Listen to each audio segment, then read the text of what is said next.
Johnny Trekkie here. This time I'm in Krakow, Poland. And here are the best things I did in this great city. Every European city has an old town, but Krakow has perhaps the largest and most grandiose old town of them all. Mostly spared from World War II bombing, everything here is extraordinarily well preserved, with the incredible, beautiful Baroque architecture all around. You'll find plenty of unique shops, restaurants, museums, bars, and epic churches everywhere.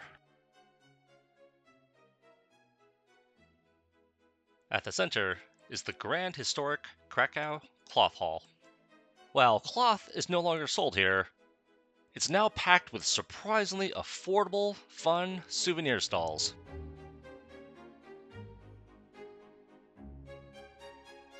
The Wawel Castle grounds are free to wander and explore, offering many beautiful views of the castle, the city, and the Vistula River. Visiting the castle itself is broken down into sections which you pay for a la carte. You can visit the royal staterooms, the cathedral, museum collections, and more. The castle courtyards and inner gardens are lovely, offering many beautiful photo opportunities. Wawel Cathedral is perhaps the most important church in Poland. It's the coronation site of Polish kings and queens, and also the final resting place of many Polish rulers. It's incredible from the outside, and also lavish, opulent, and palatial on the inside. Like other major European churches, it's filled with heirlooms, artifacts, sculptures, and art. Be sure to climb the tower for some great views of Krakow.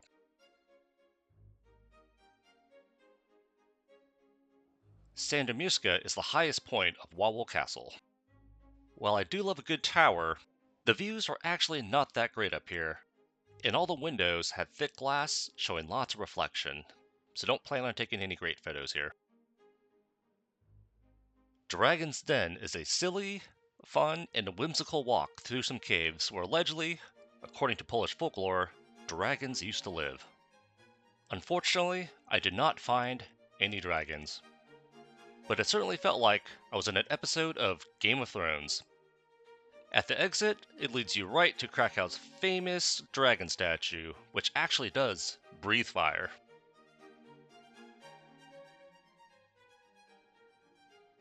I almost made the mistake of not visiting the Wieliczka Salt Mine. If you only visit one salt mine in your life, this is it. You are anywhere between 100 to 1,000 feet below ground. That sounds pretty scary, just try not to think about it.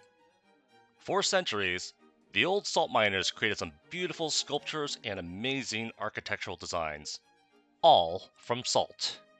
It's simply unreal. Pictures and videos can barely capture the awesomeness of this tour. You just have to go to see it and believe it. At times, I felt like I was in a Lord of the Rings movie visiting the mines of Moria, or perhaps joining the seven dwarves from Snow White. The underground pools are absolutely surreal.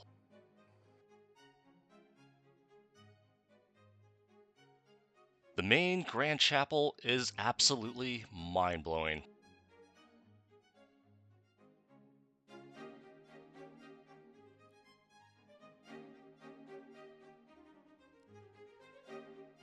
You could even book this place for your wedding. Kazimierz is Krakow's historic Jewish quarter, but it's now a trendy and hip area full of art galleries, quirky shops, tempting eateries, and fun bars. And also, lots of graffiti. You can, of course, take in some history as well with the many historic buildings and synagogues. It was pretty quiet and empty when I was visiting on a weekday afternoon, so be sure to visit at nighttime as well. The Oscar Schindler Factory is one of Krakow's most popular attractions. Towards the end of World War II, most of the factory was stripped down and moved to the Czech Republic. So not much of the factory remains, Instead, you'll walk through a detailed look at Polish life during World War II.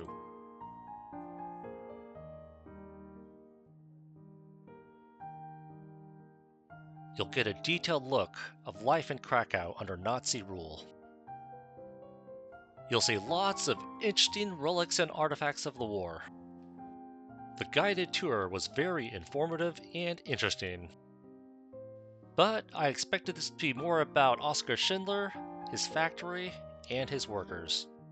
So just keep in mind it's more about being a World War II history museum than about the Oscar Schindler Factory itself. It was fascinating seeing the recreation of his office.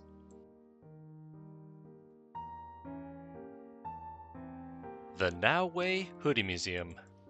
History nerds like myself will enjoy this fascinating look at life in Poland during the Communist and Cold War era.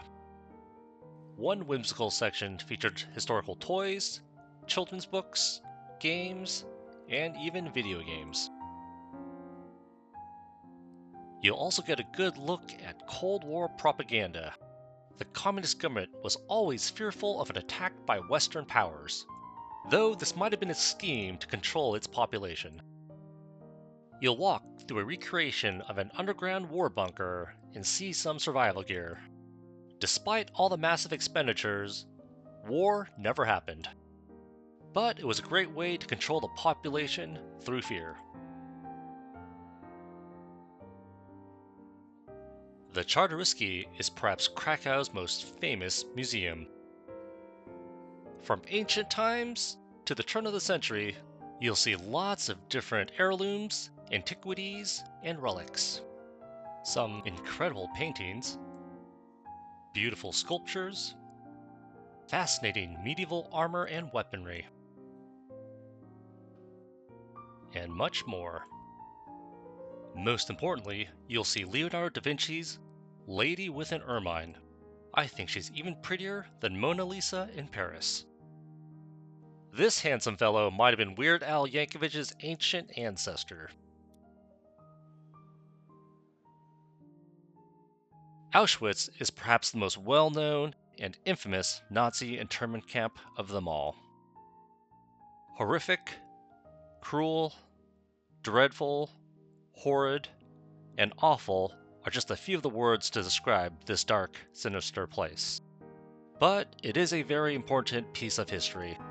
I think everyone should visit one internment camp in their lifetime and never forget this dark chapter in human history.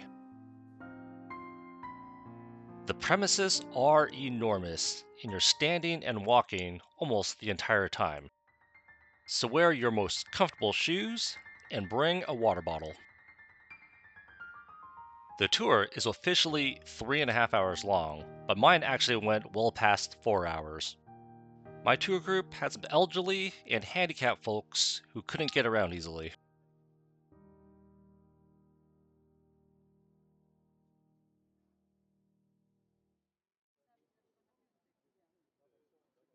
For jazz lovers like myself, Krakow has some great jazz clubs.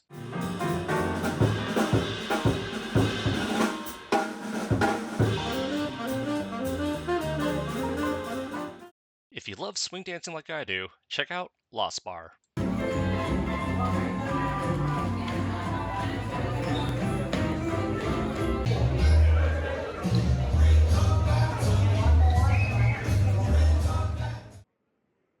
And that's all the best things I did in 2.5 days in Krakow.